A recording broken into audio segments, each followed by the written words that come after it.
तो आज के वीडियो में हम लोग बात करेंगे क्लास 6 के लिए चैप्टर नंबर 3। चैप्टर का नाम है क्रिएटिंग टेबल्स इन वर्ड। टेबल होता क्या है, यहाँ पर आप देख सकते हो एक example, intersection of rows and columns is known as a table. जो टेबल की डेफिनेशन होती है, तो ये है हमारी रोज और ये है हमारे कॉलम्स, और एक इंडिविजुअल रेक्टेंगल को टेबल के अंदर हम लोग सेल्स बोलते हैं। टेबल को क्रिएट कैसे करेंगे, सबसे पहला टॉपिक है। तो आपकी बुक में दो मेन मेथड्स को डिस्कस किया गया है। सबसे पहला मेथड, तो हम लोग शुरुआत करेंगे, हम लोग इंसर्ट टैब पर जाएंगे और यहाँ पर आप देख सकते हो टेबल का एक अलग से ग्रुप बना हुआ है। By the way, pages, table, illustration, इनको हम लोग ग्रुप्स कहते हैं और इनके नाम भी यहाँ पर लिखे हुए हैं। तो मैं टेबल ग्रुप पर गया और यहाँ पर मैंने टेबल बटन को क्लिक किया और अपने माउस को मैं इन बॉक्सेस पर, आप इन बॉक्सेस को देख सकते हो, अपने माउस को मैं इन बॉक्सेस पर अगर मैं हवर करूँगा तो उतने रोज एंड कॉलम्स का मुझे टेबल मिलेगा। फॉर एग्जांपल 5x3 डिस्प्ले हो रहा है, दैट मीन्स 5 कॉलम्स एंड 3 रोज का हमको टेबल यहाँ पर मिल रहा है। मेथड नंबर 2, जो कि एक बहुत प्रॉपर मेथड है और इसका यूज़ ही आप लोग, मैं आपको प्रेफर करूँगा, इसका यूज़ ही आप लोग करिएगा। तो मैं फिर से इंसर्ट टैब में गया, मैं टेबल मेन्यू में गया और इंसर्ट टेबल कमांड, यहाँ पर आप देख सकते हो इंसर्ट टेबल कमांड पर मैंने क्लिक किया। और यहाँ पर आप स्पेसिफाई कर सकते हो नंबर ऑफ रोज और कॉलम्स को, लेट्स से 5 कॉलम्स एंड 3 रोज।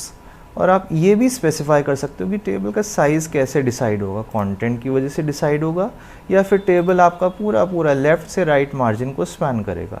तो अगर मैंने ये चूज़ किया तो मेरा टेबल पूरे पूरे लेफ़्ट से लेकर के राइट मार्जिन तक बनकर आता है। अगर मैंने दूसरा ऑप्शन चूज़ किया होता है यहाँ पर, इस केस में let's say auto fit to content, तो टेबल मेरा बड़ा छोटा सा बन के आया। अब जो भी मैं टेक्स्ट मैटर, जो भी सेल के अंदर मैं टेक्स्ट लिखूँगा उसके हिसाब से टेबल आपका चेंज होता है। ठीक है, सेकेंड टॉपिक पर अब मैं आता हूँ, entering values in a table. तो मैंने अपने कर्सर को टेबल के अंदर रखा और कुछ भी मैंने टाइप किया और अपने कर्सर को इधर उधर मूव करने के लिए आप एरो कीज़ का यूज़ कर सकते हो। फॉर एग्जांपल राइट एरो की से सेल आपका राइट साइड में जाएगा, डाउन एरो से आपका जो कर्सर है वो डाउन जाएगा, अप एरो से आपका कर्सर अप डायरेक्शन में जाएगा। Very very simple.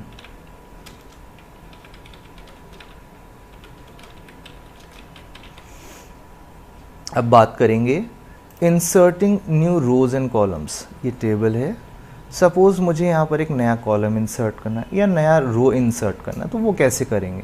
By the way, जैसे ही आप किसी टेबल को बनाते हो, ज़रा गौर करिए, रिबन पर 2 नए टैब्स बन के आते हैं, डिज़ाइन और लेआउट। तो यहाँ पर मुझे एक नया कॉलम जनरेट करना है, तो मैंने अपने कर्सर को यहाँ पर रखा। बाय द वे, अपने कर्सर को आप स्पेसिफाइड, एक स्पेसिफिक जगह पर रखोगे कॉलम और रोज़ को बनाने के लिए। मैंने अपने कर्सर को यहाँ रखा और मैं लेआउट टैब में गया। आप देख सकते हो यहाँ पर रोज़ एंड कॉलम्स वाला ग्रुप है और बहुत सारे ऑप्शंस आपको मिल रहे हैं, डिलीट बटन आपको मिल रहा है। अभी इसको हम यूज़ करके आपको बताएंगे। Insert row above, insert row below, insert column left, insert column right.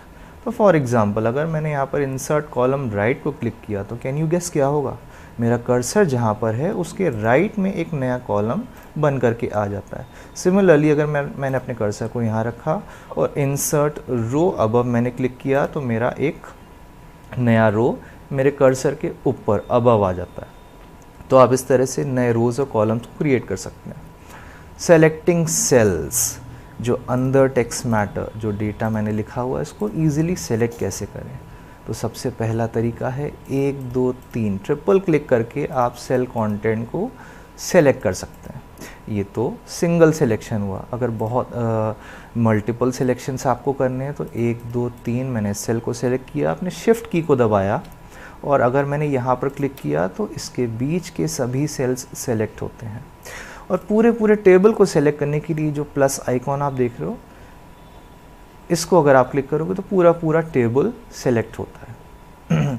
Selecting all the sales in अ रो और कॉलम, पूरी पूरी रो को या पूरे पूरे कॉलम को सेलेक्ट करना बड़ा इजी है। आप अपने कर्सर को रो के बिल्कुल एज पर ले जाएं। आप देख सकते हैं कि इन्वर्टेड एरो की तरह कर्सर आपका बन रहा है। अगर आप क्लिक करेंगे लेफ़्ट माउस बटन से तो पूरा पूरा रो सेलेक्ट होता है। इसी तरह से अगर आप अपने कर्सर को किसी भी कॉलम के हेडर पर ले जाते हो, आप देख सकते हो छोटा सा डाउनवर्ड पॉइंटिंग एरो अपीयर हो रहा है। अगर आप क्लिक करोगे तो पूरा पूरा कॉलम सेलेक्ट होता है। डिलीटिंग रोज एंड कॉलम्स, अगर किसी कॉलम को या किसी रो को मुझे डिलीट करना है, बड़ा आसान है। सपोज़ मैंने अपने कर्सर को यहाँ पे रखा और इस पूरे कॉलम को मुझे डिलीट करना है। क्या करूँगा मैं लेआउट टैब में जाऊँगा और यहाँ पर डिलीट बटन है। अगर मैं डिलीट बटन को क्लिक करूँगा बहुत सारे ऑप्शंस मिलते हैं, delete cell, delete columns, delete rows या पूरा पूरा टेबल डिलीट। लेट्स से मैंने यहाँ पर डिलीट कॉलम को चूज़ किया तो वो पर्टिकुलर कॉलम जहाँ पर मेरा कर्सर था डिलीट हो गया। इसी तरह से अगर मेरा कर्सर यहाँ पर है और मैंने डिलीट बटन को प्रेस किया, डिलीट रोज चूज़ किया, कैन यू गेस क्या होगा? ये पर्टिकुलर रो जहाँ मेरा कर्सर था वो डिलीट हो जाएगा। अब बात करेंगे रीसाइजिंग रोज एंड कॉलम्स। बड़ा आसान है, आप किसी भी कॉलम के एज पर अगर आप जाओगे, आप देख सकते हो डबल साइडेड एरो वाला एक कर्सर अपीयर हो रहा है। अब आप उस पर्टिकुलर कॉलम को छोटा या बड़ा ड्रैग करके कर सकते हो। इसी तरह से आप रोज़ के साथ भी कर सकते हो। आप एज पर जाओगे तो डबल हेडेड एरो कर्सर हमको अपीयर हो रहा है और आप इस तरह से अपने रो को चेंज कर सकते हो। Merging table sales. मर्ज का मतलब होता है दो या दो से ज़्यादा सेल्स को कंबाइन करके एक सेल में बदलना। तो यहाँ पर मैंने इस सेल को शिफ्ट प्रेस करके इन 3 सेल्स को सेलेक्ट किया और मैं लेआउट टैब में गया। यहाँ पर मर्ज ग्रुप के अंदर आप देख सकते हो मर्ज सेल कमांड। अगर मैं इसको क्लिक करूँगा तो अभी ये जो टेबल था ऊपर की तरफ 3 कॉलम्स में डिवाइड था, अब ये सिंगल सेल हो गया। मैं एक एग्जांपल और दिखाता हूँ आपकी। मैंने इन दोनों सेल्स को सेलेक्ट किया, ये बाय द वे मैंने ड्रैग करके सेलेक्ट किया और अगर मैं मर्ज का क्लिक करूँगा, कैन यू गेस क्या होगा? ये दोनों सेल्स जो मैंने सेलेक्ट किए थे वो सिंगल सेल में बदल गए। तो ये मर्ज सेल कमांड होता है। अब बात करेंगे splitting cells in a table. Splitting means किसी भी सेल को डिस्ट्रीब्यूट करना, किसी भी सेल को बांटना। तो अगर मैंने अपने कर्सर को यहाँ रखा है और मैंने स्प्लिट सेल कमांड को चूज़ किया तो यहाँ पर आप स्पेसिफाई कर सकते हो कि इस सेल को मुझे बांटना है 2 कॉलम्स और 2 रोज़ में। तो आप गेस करोगे क्या होगा? ये सिंगल सेल अब बढ़ जाएगा, 2 यहाँ पर कॉलम्स हो गए, 2 यहाँ पर रोज हो गए। इजी। अब बात करेंगे अलाइनमेंट की। Aligning the text in a table. ये जो लिखा हुआ है नेम, बाय द वे मैं थोड़ा सा इसको बड़ा करूँगा इसको समझाने के लिए। ये जो लिखा हुआ है, क्या आप इसकी पोजीशन बता सकते हो? अलाइनमेंट का मतलब होता है पोजीशन, कहाँ पर जो आपका टेक्स्ट मैटर है, डेटा आपका कहाँ पर सेल पर है, इसकी पोजीशन जो नेम लिखा हुआ है टॉप और लेफ़्ट की तरफ है, इस पोजीशन को आप चेंज कर सकते हो अपने हिसाब से। 9 तरह के 9 टाइप्स ऑफ अलाइनमेंट आपको मिलते हैं वर्ड में। कैसे मिलेंगे? लेआउट टैब में हम जाएंगे और यहाँ पर आप देख सकते हो सारे 9 टाइप्स ऑफ अलाइनमेंट। तो बाय डिफ़ॉल्ट टॉप लेफ़्ट आपका सिलेक्टेड, टॉप लेफ़्ट आपका स्पेसिफाइड है। यहाँ पर आप क्लिक करके टॉप सेंटर कर सकते हो, टॉप राइट कर सकते हो, सेंटर सेंटर कर सकते हो, बॉटम राइट कर सकते हो, बॉटम लेफ़्ट कर सकते हो और यहाँ पर सेंटर लेफ़्ट, जो भी आपको सूटेबल लगे अपनी टेबल को डिज़ाइन करते वक्त वो ऑप्शन का आप यूज़ कर सकते हो। अब बात करेंगे बॉर्डर्स के स्टाइल को बदलना, सेल शेडिंग को चेंज करना। सेल शेडिंग मीन्स सेल के अंदर का कलर। इस केस में यहाँ पर सेल का कलर लाइट ब्लू है और जो बॉर्डर है वो डार्क ब्लू का कलर। कैसे चेंज करेंगे? मैं इस टेबल को सेलेक्ट करूँगा जो मैंने आपको पहले बताया था प्लस आइकॉन का यूज़ करके। मैं डिज़ाइन टैब पर गया और यहाँ पर आपको दोनों ऑप्शंस मिलते हैं। सबसे पहला है शेडिंग। अगर मैं इसको क्लिक करूँगा और यहाँ पर किसी भी कलर को चूज़ करूँगा तो टेबल के अंदर जो सेल्स का कलर है वो चेंज होता है, लाइट ग्रीन हो गया। बॉर्डर्स को चेंज कैसे करें? मैंने टेबल को फिर से सेलेक्ट किया, मैं बॉर्डर बटन के मेन्यू में गया। यहाँ पर मेन्यू वाला बटन है जो ट्राइंगल है छोटा सा, इसको आप क्लिक करेंगे। फिर मैं बॉर्डर्स एंड शेडिंग पर गया और यहाँ पर बॉर्डर स्टाइल्स हैं। कैसा बॉर्डर आपको चाहिए? डैश चाहिए कि डबल लाइन बॉर्डर चाहिए? और हाँ, बॉर्डर के आप कलर को भी चेंज कर सकते हो। लेट्स से मुझे यहाँ पर इस तरह का ब्लू चाहिए और बॉर्डर की विड्थ भी आप चेंज कर सकते हो, कितना ये थिक होगा।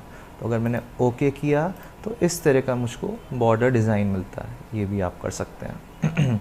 और हाँ, टेक्स्ट का कलर अगर आपको चेंज करना है तो टेक्स्ट को आप सेलेक्ट करिए और होम टैब में जा कर के टेक्स्ट के कलर को आप चेंज कर सकते हैं।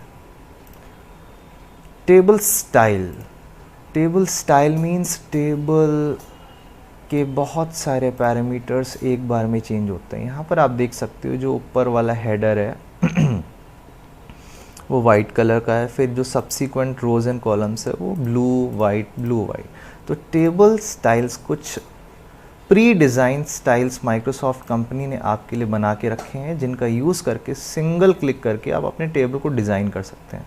इसका मतलब क्या हुआ, मैंने इस टेबल को सेलेक्ट किया, मैं डिज़ाइन टैब पर गया और यहाँ पर आप देख सकते हो बहुत सारे स्टाइल्स हैं।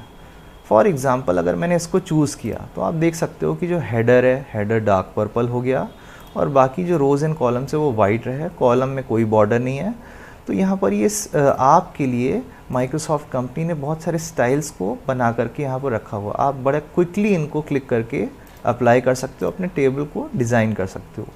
तो ये टेबल स्टाइल्स और बहुत सारे पैरामीटर्स एक ही बार में चेंज होते हैं, मैनुअली आपको कुछ नहीं करना पड़ता है। लास्ट टॉपिक इस चैप्टर में रीसाइजिंग योर टेबल। इस टेबल का साइज़ आप कैसे बदलोगे। मैंने इस टेबल के अंदर अपने कर्सर को रखा और यहाँ पर अगर आप राइट बॉटम पर जाएंगे तो आपका कर्सर देख रहे हैं डायगोनल डबल हेडेड एरो बन रहा है। अगर आप ड्रैग करोगे तो टेबल के साइज़ को आप चेंज कर सकते हो, छोटा बड़ा कैसा भी। तो उम्मीद है ये वीडियो आपको यूज़फुल लगा होगा और हाफ ईयरली के लिए आप और बहुत अच्छा रिवीजन आपको मिलेगा हाफ ईयरली के लिए। और भी अच्छे अच्छे वीडियोज़ आएंगे, प्लीज़ सब्सक्राइब करिए और बेल आइकॉन को ज़रूर क्लिक करिएगा। Thank you for watching this video.